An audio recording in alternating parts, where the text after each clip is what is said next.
This is the IDP After Show.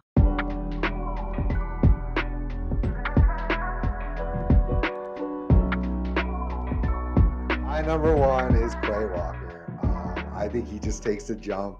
We mentioned already that I believe the transition has occurred, that he will take over as the linebacker one, seeing close to 100% of the snaps. And yeah, if he just improves slightly on those splash plays and gives you more tackles, I think he's going to be a monster.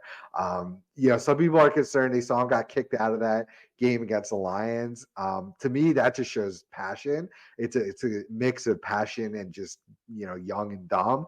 And I think hopefully with good coaching that he'll figure out the young and dumb part and keep that passion. And guys like that, just there's a reason he was, I think people forget that like he was the first linebacker taken ahead of Devin Lloyd that year. Like, and people just kind of, I think don't realize that he was such a highly touted prospect and got the draft capital invested. And these guys rarely miss, especially when they're put in the opportunity to play the snaps that he's going to play. So I just think it's complete wheels up, super bullish on him. And yeah, I'm very happy having him as my number one here.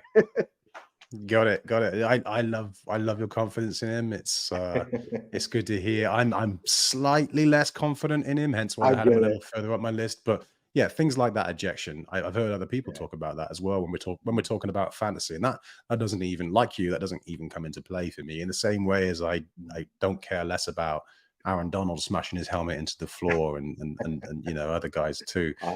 Getting into fights in camp and stuff. Yeah. I mean, if it doesn't affect the coach's view of that player and his opportunity going forward, then why should it affect my view of that player from a fantasy perspective? It just doesn't.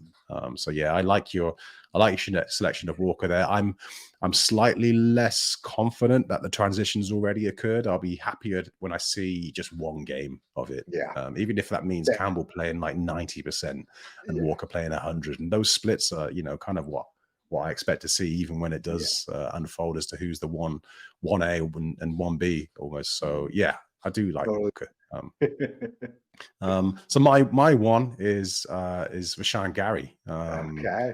Yeah. So I've got him at 1. You had him at 10. So similar things to say about him though, which is interesting. Right. So he's played at an elite level before. I mean, he was doing so last year before the injury. In the space of like 1.5 seasons, he's got 119 pressures, 16 sacks, 60 combined tackles, and 3 forced fumbles.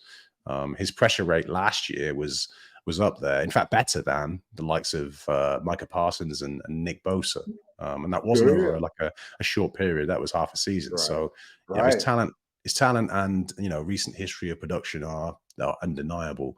Like you said, the concern is the injury. Torn ACL against Detroit last year, and until recently, we weren't sure whether he'd even be ready to start the 2023 season. So, but the signs are good. He's been working hard in rehab. They all say that. They're not going to say they've been taking it easy and playing Madden, right? But apparently didn't take any time off between minicamp and training camp, taking part in in team practices, whether on a sort of an individual basis or in 11-on-11s as well. So yeah, I mean, he's off the pup as well. Forgot to mention that. And that's, I think, the clearest sign that the team expect him to be ready or at least to miss minimal time. So for me, I think I'm not going to drop him too far because I think he's going to miss much time. So at that point there, the question kind of becomes, as it is with all these guys who are cutting their recovery period fine before the start of the season, how long will it take him to rediscover that explosiveness? And that matters as much for these edge guys as it does for any other position. But I'm willing to take that gamble on him. As much as, even number 2 on my list here, there's questions that are outstanding for these guys. So, with Hutchinson, it was whether or not he can keep that run that we saw towards the back end of last year going into his second year and take that stride to become that really elite player at his position. With Gary, the question is really how quickly can he recover that explosiveness? And I think even if it takes him a couple of weeks, he's a great value. And this was the biggest surprise for me when it comes to the ADP, Steve. He's going as in fact, do you want to have a guess where he's going relative to other edge players? Okay. So who did we mention? Hunter. If Hunter is going around Judon and Highsmith, I would imagine Gary's going later just because of the injury scare. So is he behind Hunter and the likes of that? I think you meant like DL 18-ish, or so he's in the 20s. He's going as the Edge 32 or the DL 43.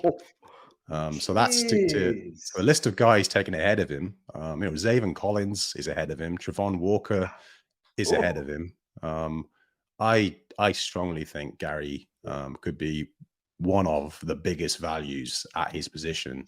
Even if it takes him like 2-3 weeks to really find that sort of explosiveness and feel fully confident that he's back to full fitness. That one blew me away. Edge 32. That's crazy, right? I think I've been getting him, and I think I roster him in a ton of these drafts that I've been doing, the best ball drafts and even some seasonal ones, because of how far he's falling. And people are sort of going based off the platform and ADP and ranks from most of this is coming from Sleeper. We already know they've got issues at least kicking off with the IDP year. I think a lot of these drafts have fixed that, but if people see him that far down, they think it's for a reason. So I've probably been reaching on him versus that ADP for sure. But what an incredible value. If you could still get him around that range, I mean, take him